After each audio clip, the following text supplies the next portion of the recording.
मैंने हमेशा से यही सुना था कि शादी के बाद पिया का घर प्यारा लगता है, लेकिन जैसे ही मेरी शादी अमित से हुई, मेरी तो दुनिया ही बदल गई।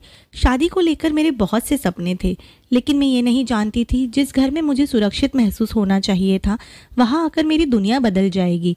पिता समान ससुर से मुझे अपने आप को बचा कर रखना होगा। ज़रा सी आहट होती तो भी मैं डर जाती हूँ। मेरे माँ बाबा की मैं इकलौती बेटी थी। मुझे बहुत लाड़ प्यार से पाला था।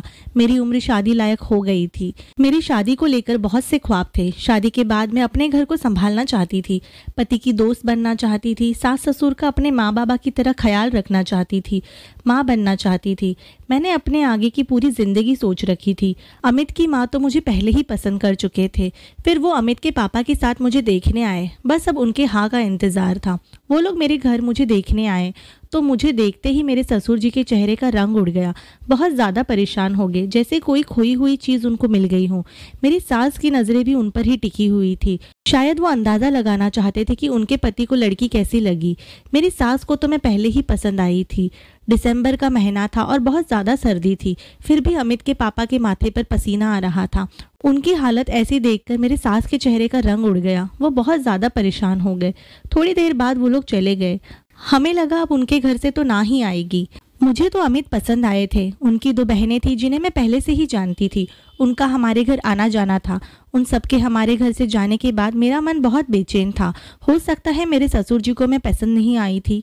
कहीं वो ये ना कह दे कि हमें यहाँ शादी नहीं करनी, फिर कहीं रिश्ता ढूंढना पड़ेगा। 1-2 हफ्ते तो उनकी तरफ से कोई जवाब नहीं आया।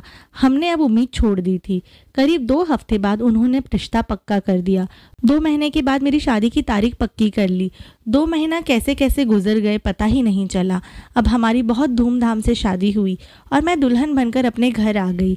जैसे मैंने सोचा था सब कुछ बिल्कुल वैसा ही था, बल्कि उससे भी अच्छा था। सब बहुत अच्छे व्यवहार के लोग थे और मैं भी बड़ों का आदर सम्मान करती थी। सब मुझसे खुश थे, मेरी बहुत तारीफ करते थे, कहते थे बहुत खूबसूरत गुणवान पढ़ी लिखी बहू मिली है। और भला हमें क्या चाहिए था। मेरे पति मुझ पर जान छिड़का करते। लेकिन मैंने महसूस किया कि मेरे ससुर जी मेरे घर आने के बाद सबसे अलग अलग रहने लगे थे। घर में अजनबियों की तरह रहते और किसी से काम से ही बात किया करते। बहुत ही कम बातें करते थे, लेकिन जब मैं सामने आती तो मुझे बड़े प्यार से देखते थे। मुझे बहुत गुस्सा आता था कि बहू तो बेटी जैसी होती है, उनके दिल में पता नहीं क्या चल रहा है।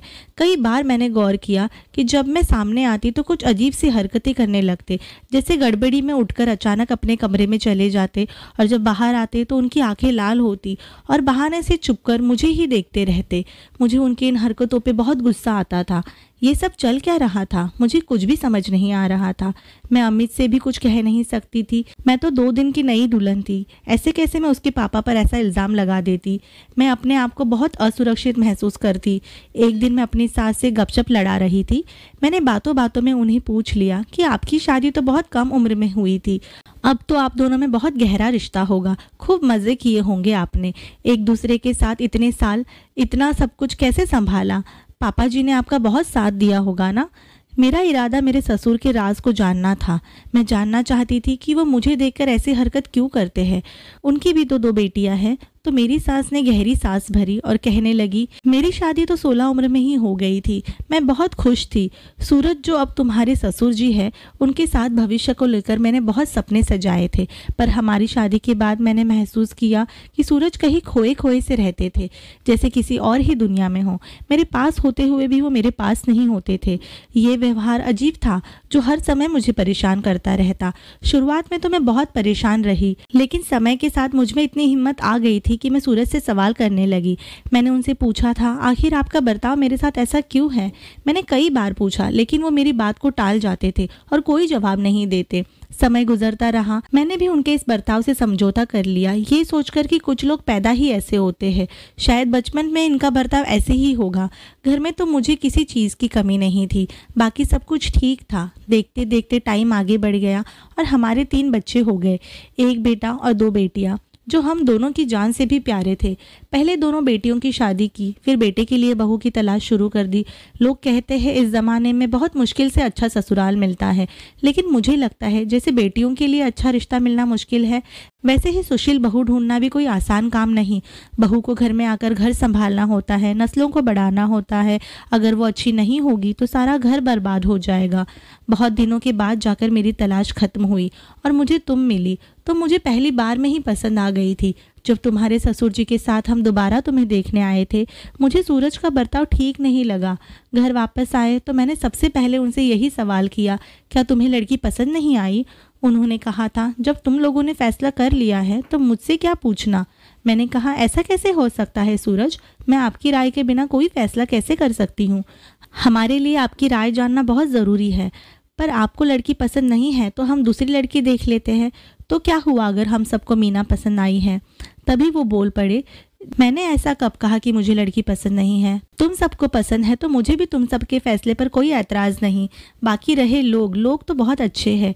मैंने डरते हुए कहा था, फिर आप बस एक बार हाँ कर दीजिए। उन्होंने कहा था, अरे भाई ठीक है, लड़की से ज़्यादा उसका खानदान का तरीका, माता पिता देखे जाते हैं, वो तो सब ठीक है। मैंने हाँ कह तो दिया है। उन्होंने एकदम जवाब दिया और मैंने सुकून की सांस ली थी। और मैं जानती हूँ बहू, तुम मुझे ये सब क्यों पूछ रही हो। मैंने भी महसूस किया है कि तुम्हारी शादी के बाद सूरज का बर्ताव बहुत अजीब है। वो जिस तरह तुम्हें देखते हैं मेरा खून खौल जाता है। एक बार तो मैंने उन्हें चुपकर तुम्हें देखते हुए देखा था, पर अब बस उनकी इस नज़र का मैंने पूरी उम्र इंतज़ार किया और वो उस नज़र से तुम्हें देख रहे हैं। मुझे इस बात से चिढ़ आ जाती है, इसीलिए मैं तुम्हें उनके साथ कभी अकेला नहीं छोड़ती। अब बस इतनी ही ताकत है मुझ में बर्दाश्त करने की। अब मैंने तय कर लिया है, अब मैं खूब हंगामा करूंगी, सब कुछ जानकर ही रहूंगी। मम्मी जी की बातें सुनकर मुझे थोड़ी तसल्ली मिली थी। उस दिन दोपहर को अपना काम निपटाकर मैं आराम करने अपने कमरे में गई तो मुझे मम्मी जी के कमरे से चिल्लाने की आवाज़ आने लगी। मैं झटके से उठकर उनके कमरे के बाहर पहुंची तो मुझे उनकी बातें सुनाई दे रही थी। मम्मी जी गुस्से से पूछ रही थी, सूरज क्या बात है, आप हर समय मीना को यूँ ताकते रहते हैं। बहू तो बेटियों की तरह होती है और मुझे लगता है आप उसे अच्छी नज़र से नहीं देखते। उनका इतना कहते ही पापा जी को गुस्सा आ गया। उन्होंने मम्मी जी को खूब सुनाया और कहा, तुम्हें शर्म नहीं आती इस तरह की बातें करते हुए? बहू बेटी होती है और मीना मेरी बेटी है। कुछ देर चुप रहने के बाद मम्मी जी ने फिर पूछा, आखिर बात क्या है, मुझे भी तो कुछ बताइए। आप जब भी मीना को देखते हैं कहीं खो जाते हैं। सच बताने के अलावा उनके पास और कोई रास्ता नहीं था। पापा जी ने कहा, मेरे साथ एक लड़की पढ़ा करती थी जिसका नाम श्वेता था। मीना बिल्कुल उसकी हमशक्ल है। पहली बार जब मैंने मीना को देखा तो मैं हैरान रह गया। मुझे लगा श्वेता जिंदा होकर आ गई है। श्वेता को मरे हुए 30 साल से भी ज़्यादा हो गए हैं। मम्मी जी ने उनसे पूछा, श्वेता आपके कॉलेज में थी या आपकी कोई करीबी दोस्त थी, जो इतने सालों के बाद भी आप उसकी यादों में खोए हुए हैं? इन दिनों तो लोग करीबी रिश्तेदार को भी भूल जाते हैं। मैं भी वक्त के साथ श्वेता को भूल गया था, लेकिन मीना को देखकर उसकी यादें ताज़ा हो गई। बिल्कुल वही शक्ल, वही आंखें और वही अदाएं। क्या उसके साथ आपका कोई दिली रिश्ता था? मम्मी जी ने पूछा था। मैं दरवाजे के दरार से अंदर देख रही थी। मैंने गौर से पापा जी के चेहरे को देखा। उनके चेहरे पर अजीब सा दर्द था। उन्होंने कहा, अब तो उसे मरे हुए बरसों बीत गए हैं, मुझे लगता है जैसे कल की ही बात हो। मम्मी जी ने कहा, इसका मतलब कोई दिल का रिश्ता था जो अब तक आप उसे भूल नहीं पाए। बताइए उसकी मौत कैसे हुई थी? इस पर उन्होंने कहा कि ये एक बहुत खतरनाक हादसा था। वो अपने अतीत की यादों में खो गए। आंखों से आंसू बहने लगे। मैं फाइनल ईयर में था और वो फर्स्ट ईयर में थी। हम दोनों एक ही बस में जाते थे। शुरू में हम एक दूसरे को छुपकर देखते थे। धीरे धीरे हमारी बात होने लगी और हम एक दूसरे के करीब हो गए। सुबह के टाइम पर जब हम बस से चढ़ते तो बैठने के लिए जगह नहीं मिलती थी। 8 किलोमीटर का सफ़र तय करना होता था। जिस सीट पे वो बैठी होती, मेरी कोशिश होती कि उसके आसपास खड़े होने की जगह मिल जाए। फिर मैंने सोचा कि किस तरह उससे बात हो जाए, लेकिन वो बहुत सीधी सादी लड़की थी, किसी से बात नहीं करती थी, लेकिन मुझे अब उससे बात करनी थी। उसी तरह कुछ महीने गुजर गए। कुछ महीने बाद हमने बात करनी शुरू कर दी। एक दिन मैंने उसे छुट्टी के बाद कॉफ़ी पर जाने को पूछा। उसने हाँ में जवाब दिया और हम कॉलेज के सामने वाले कैंटीन में एक साथ कॉफ़ी पीने चले गए। उसके बाद हम अक्सर कैंटीन में कॉफ़ी पीते। साल भर में हम एक दूसरे को अच्छी तरह से जान गए थे। वो 2 भाइयों की इकलौती बहन थी और सबकी लाडली थी।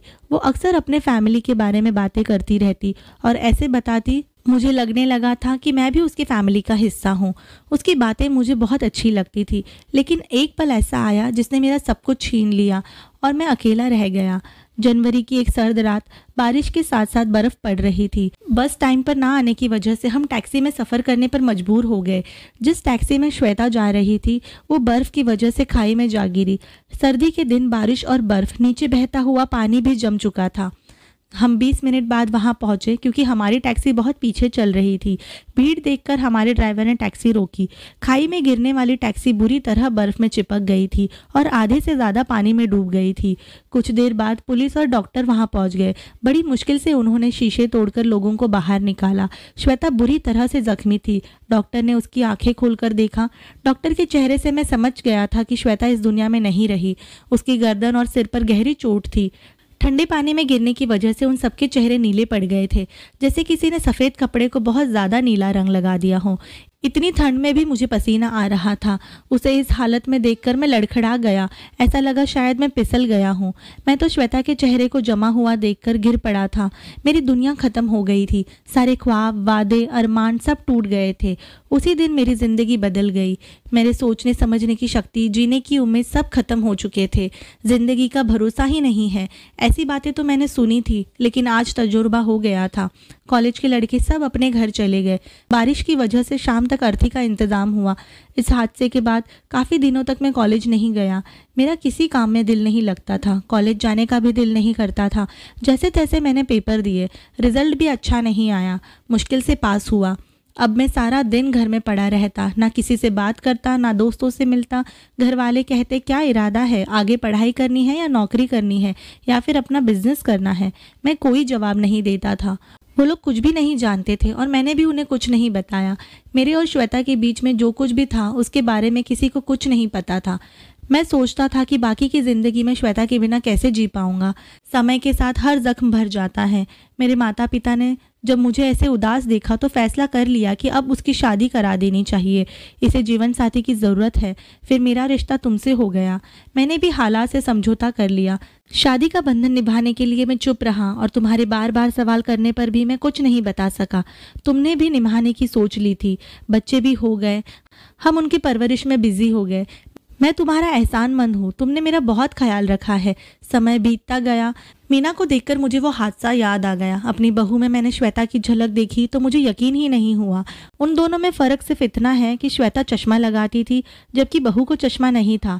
लेकिन अब जब बहू भी चश्मा लगाने लगी है, मुझे ऐसा लगता है जैसे श्वेता जिंदा होकर मेरे सामने आ गई है। मैं जानता हूँ ऐसा नहीं हो सकता। ये सुनकर मेरी सास ने उनसे कहा कि मैं मीना से पूछूंगी कि क्या उसके खानदान में कोई श्वेता नाम की लड़की थी जिसकी मौत एक्सीडेंट में हुई थी। श्वेता और मीना में कोई करीबी रिश्तेदारी भी हो सकती है। पापा जी की आंखों में आंसू देखकर मम्मी जी ने उन्हें दिलासा देने की कोशिश की और माफ़ी मांगने लगे कि उन्होंने उनको गलत समझा। मुझे भी अपनी सोच पर अफसोस हुआ और शर्मिंदगी महसूस हुई, पर मैंने पापा जी से इस बारे में कोई बात नहीं की। मैं नहीं चाहती थी कि वो ये जान ले कि मैं उनके बारे में गलत सोच रखती थी। मैंने अपने माँ बाबा से पूछा तो पता चला कि मेरी एक बुआ थी जिसकी मौत एक्सीडेंट में हुई थी और उनका नाम श्वेता था। इसीलिए मेरी शक्ल उनसे इतनी मिलती थी।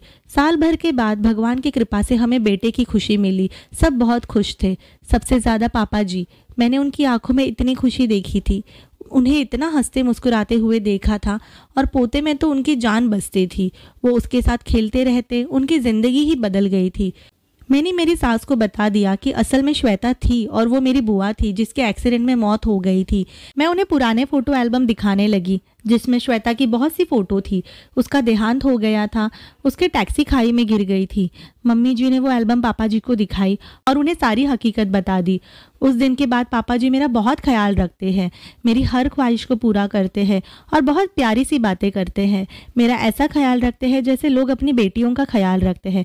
कभी कभी मम्मी जब डांटने लगती तो उनसे कहते कि इसे कुछ मत कहो, इतनी अच्छी बहू तो किस्मत वालों को मिलती है। उनकी बात सुनकर मम्मी जी भी खामोश हो जाती। मैं भी पापा जी जो हुक्म देते उनको खुशी खुशी पूरा करती। मम्मी जी और पापा जी के रिश्ते में भी सुधार आया था। पूरी ज़िंदगी पापा जी बहुत अकेले पड़ गए थे और अपना दुख किसी के साथ शेयर नहीं करते थे। लेकिन इन दिनों मुझे सुकून में देखकर उन्हें ऐसा लगता था जैसे श्वेता की आत्मा को शांति मिल रही हो। मम्मी जी ने पापा जी की कमज़ोरी समझकर उन्हें माफ़ कर दिया। कुछ बातों पर इंसान का बस नहीं चलता। वो दोनों अब अच्छे दोस्त बन गए थे। अपने सारे सुख दुख एक दूसरे के साथ बांटते थे। मम्मी जी पर सबसे ज़्यादा भरोसा करने लगे थे।